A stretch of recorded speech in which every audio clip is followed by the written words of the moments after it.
Welcome back to TalkNorth.com. Thank you for listening.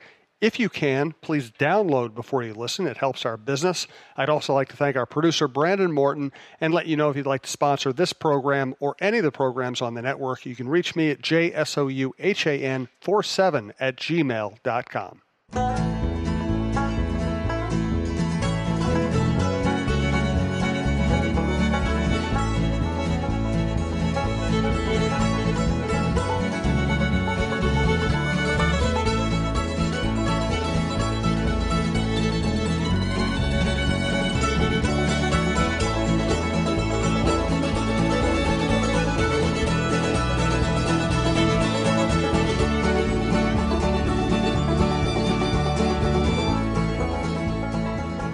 Breaking news, Michael Russo went to the biggest Starbucks in the world, which I think mathematically means he must have drank more coffee than anybody else who's ever lived. It just makes sense to me.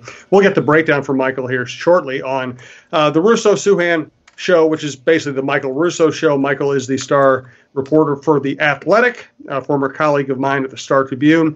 This is our podcast network, TalkNorth.com. Please follow us on Twitter at TalkNorthPod. We'll have some new announcements in the new year, some new shows to show off. We just added a Gopher show. Check that out. That'll be on all Gopher Sports. And subscribe on your favorite podcast app, or just go to TalkNorth.com to find all of our stuff. Thank you to our sponsors, Twill in the Dining Galleria. New sponsor, Grey Duck Vodka. That's Chad Greenway's company, and a really cool company at that. Tin Shed MN, our next tinshedmn.com. Our next live show would be December 30th at 7 p.m. at Tin Shed. Come out; it'll be a great time. Fixology Repair and Tony Hoagland, your State Farm agent in Champlin. All right, before we get to hockey, tell me what it was like for you to go to the biggest Starbucks in the world. Yeah, like kid in a candy store, as the old cliche says. Felt like it's definitely the Disney World of coffee stores. 5 stories, right by the downtown Marriott in Chicago, right there on Michigan on the Magnificent Mile, and it was just awesome. I mean, first of all, you go up and it's kind of intimidating because there's like 200 people in line, but they let in like 30, 40 people at once, it felt like. And walk in there, and bottom floor is just, kind of places to buy gifts, but roasts and all sorts of beans and things like that. Then you go upstairs, and they've got the roastery where the baristas are making stuff in test tubes and all that stuff. So I went with my colleagues from the Star Tribune, the Pioneer Press. Sarah, who doesn't drink coffee, she wasn't long for the place. But Dane and I sat down and had a couple flights each of hot coffee and cold coffee. And needless to say, I don't think either of us slept before our 6 a.m. flights to Vegas the next day. It was a heart palpitating day. Spent a lot of money there. Bought a couple of gift sets. Bought a bag of Ethiopian beans. That honestly was the best coffee that I've ever had in my life. And it just it was a fun time. Probably something I'll never do again because it is absolutely a tourist trap. It's not like your normal Starbucks. But it was cool. It reminded me, it's a lesser version. I don't know if you've been to the one in Dallas, right by the Ritz-Carlton there, and the what's called Crescent Court. But it's they've got one of those reserve roasteries there, and it's pretty neat watching these baristas put together these concoctions of coffee, and you sit there and have different types of coffee that you've never had any other Starbucks, and it was just absolutely awesome. I would have liked this story better if you'd carried your holiday coffee cup into the Starbucks. Well, I will say this, that I did walk to the Starbucks drinking a Starbucks. Of course you did. Yeah, I got one at the hotel right after I checked in, and as I guzzled it down, Dame Izatati met me at my hotel, and we walked down there, the Pioneer Press writer, and I was finishing that Starbucks as we walked to the other Starbucks. So typical. Yes, typical. I was just in Seattle, and my wife and I went to the original Starbucks, which we always do when we're in Seattle, and it's so funny, Michael. It's like we tend to rise fairly early, so we got there fairly early in the morning, and it's a very tiny shop, so it's always a little crowded just because there's not much space. But we walked in, we waited 5 minutes, got our coffee, left, and we walked back later, and there was like a line of 100 people. Yeah, no, I mean, it's nuts. I haven't been to the one in Seattle, the roastery there. I've been to the first ever one. I'm looking forward to kind of exploring Seattle more than I've ever really had a chance to, just once the NHL arrives there in a couple of years, as long as I'm still alive. We're gonna have to hook you up some, Berry Coffee sponsors the Roy Smalley show on the network, and I drink. That's all I drink anymore. We're gonna have to introduce you to some Bull Run blend or some French roast that they make, because it's fantastic, and they roast it right here in town, so it's always fresh. I know you're a Starbucks guy, but we might have to change that. Anyway, let's get on to some hockey here. Big game in Phoenix. The Wild scores 8 goals. I saw on your feed that the Wild ranks 3rd in the NHL in 5-on-5 goals. Is that a sign that this team and this season might be better off than we thought? Well, I mean, they definitely 5-on-5. They've been really good this year. The one area that they do need to shore up is defensively. I think that is one area where the goaltenders have struggled is 5-on-5, and that's skewed the numbers there. But I think they've given up the 8th or 9th most 5-on-5 goals in the league in 70. I think it's 76. Their PK has really struggled the last month. They've given up 14 goals in the last 15 games, which is just unbelievable. Frankly, their power play needs work. So 5-on-5 scoring is the reason why this team is still afloat right now. If their special teams can improve and they can keep their 5-on-5 up, this team actually looks like it has a chance to do something pretty good this year. Now they've just got to overcome all these injuries, Jim. I mean, these are major ones. Jason Zucker will probably be gone till after the All-Star break, because that's what I'm hearing today. I think there's going to be news that comes out later today, but he has a very significant injury that I think is going to require some repair. Mikko Koivu has missed the last 8 games with a lower body injury. Don't know what that is. Just watching him walk, it really looks to me like maybe, and this is total speculation and conjecture, but that maybe, as we often see from guys coming back from ACL injuries, is that essentially you compensate your skating stride and it eventually affects other things. And I have a feeling that's what he's dealing with now.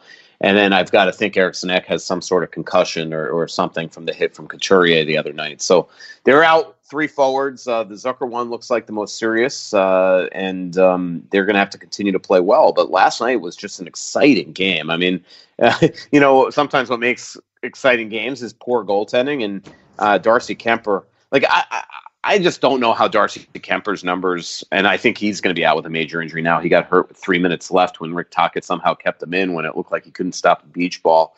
I mean, the Wilder on him could have made it 8 2 or 3 times after he gave up his 7th, and for some reason Darcy was still in the game. And it's very costly because one of the best goalies in the league this year is now out with what looked to be a serious injury, Jim. But Kemper, I just don't. I mean, to me, it's like that last night was the Darcy Kemper that I covered. He's just mentally, he just loses himself. And I just don't understand how his numbers have been so good this year because the Wild have seen him twice and he was bad in both games. And last night he was so bad. I said on the first and second goal that if the Wild kept on shooting, that they would beat him, that he looked shakier than heck. And I tweeted it early and he wound up giving up the most goals he's given up in years in 7 goals. So, but last night was exciting watching them all flying around. It was an entertaining game to watch. That's for sure. As soon as the new year passes, I'm going to get out to Twill and do a new commercial and buy myself some stuff. For you, the listener, I would highly recommend going there to buy Christmas presents because people will know that you bought them something of quality, something that will last, something that's pretty impressive, and something that's incredibly comfortable, no matter whether you're buying the high-end stuff or you're just buying, corduroys or jeans or whatever else. You can buy anything you need at Twill. Check them out at twillmn.com or on Instagram at twilledina. I'm here with my wife, Stacy. We went to Twill in the Edina Galleria the other day. We saw Scott Dayton, and I bought the nicest sport jacket I've ever owned, the most comfortable pants I've ever owned. They're Bracks, a nice pair of loafers that I can wear to the ballpark. I think they're called Tracks. And I bought a bunch of Stenstrom short-sleeve shirts to go with my Stenstrom nice dress shirts. And, I used to wear just disposable clothes. Now when I buy something, I buy it at Twill. I know it's going to last me the rest of my life, and it's going to be comfortable. And on top of that, it's not just the best stuff you've ever had, but it's really everyday things that you can wear and that will fit all occasions. Twill in the Edina Galleria, twillmn.com, Twill on Instagram.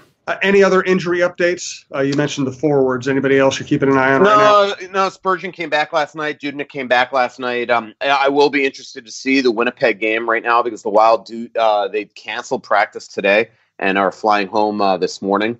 And they have a 1 p.m. game tomorrow, meaning Saturday, for the Winnipeg game. So you're going to have no morning skate. So the question that I have is, Alex Stalock is probably scheduled to start that game, but he is sick. And he backed up last night, but he didn't skate yesterday. And he's not skating today, and he won't have a morning skate tomorrow. So does that mean Boudreau might have to change his mind and come back with Dubnyk, who obviously, even though I thought he had a great start last night, he tired as the game got on and didn't look as good. And now he won't have a practice today or morning skate tomorrow. So tomorrow's game against Winnipeg after a long road trip is going to be a tough one with no morning skate, no practice today, and two goalies, one that's hasn't played a lot and the other who hasn't been on the ice because of illness. So it'll be interesting to see what happens tomorrow against the Jets. So just take us through what Dubnyk has been through. I know that we're all being very cautious about his situation. So I'll just leave it open to you to say as much as you want to about what he's gone through. First of all, as usual, it's just, like when Bob Mason talked to me about his wife passing away and Tom Curvis sat down with me to talk about when he was first diagnosed with cancer. It's humbling that Devin would sit down with me the other night in Chicago and talk about his situation. Now we're still, I'm going to respect their privacy. The only thing that I didn't report in the story was exactly what Jen Dubnyk is dealing with right now. It is something that's serious and ongoing, and it's going to, it might even cause him to be away from the team a little bit in January because there's going to be something that she's going to have to deal with. But right now, it has been a stressful month for them. He came back the night of Buffalo. Thank God he was home. But he walked into his bedroom and found Jen in the middle of a medical situation, a medical episode or between medical episodes. And luckily was aware of it and not sleeping himself. And he immediately called an ambulance and rushed her to the hospital. And it's been just crazy ever since. He said that the poor girl's been poked and prodded 30 or 40 times with needles, trying to figure out exactly what's going on. And it's been really stressful. Obviously, they have 3 young kids. Luckily, Jen's mom flew in from Edmonton to spend the last month with the family. So Devin's had help. He really is appreciative of all the support he's gotten from his teammates, to his friends and family, to his neighbors. He said the street that he lives on is just a godsend. His next door neighbor to the left, the ones across the street, have been huge help taking care of the kids, driving, because Jen's not going to be able to drive for a long time now. And it's allowed him to at least feel comfortable that he was able to get on the road and feel the sensation of a win again. And if you haven't read the story that I wrote in The Athletic, if you're not a subscriber, theathletic.com/straight from the source or / I know Russo will get you in for 40% off. You can read that story. Also, the NHL, theathletic.com/NHL free trial will actually give you 7 days of free athletics, which you can cancel. So if you haven't read it, I highly recommend you read it because the quotes are really heartfelt. And last night, I don't know if you saw the video, Jim, but it was really touching. And it just, it just says everything. Like Marcus Foligno, it's pretty interesting. It's like, I remember when Shep Harder signed Marcus Foligno and everybody was like, what, 4 years at 285 or 275? This guy has turned into a great player on the ice, but this guy is like captain material. You can see he's the son of Mike Foligno, longtime captain and coach in the NHL. Is the brother of Nick Foligno, the captain of the Columbus Blue Jackets. This guy's got oozes leadership quality. He made the hit of the game last night that in Bruce's mind was the difference in the game. And then after the game, Eric Stahl, which he did, rightfully, Eric Stahl handed the hero of the game helmet. Basically, the way it works is the hero of the game from each game it goes and gives the helmet to the next guy. So the last hero of the game after their last win was Eric Stahl after the game against Philadelphia. So last night he gives it to Marcus Foligno, justifiably. Marcus was unbelievable. Goal, 2 assists, +2, 5 shots, 7 hits in the game. Big hit. Yeah, huge hit.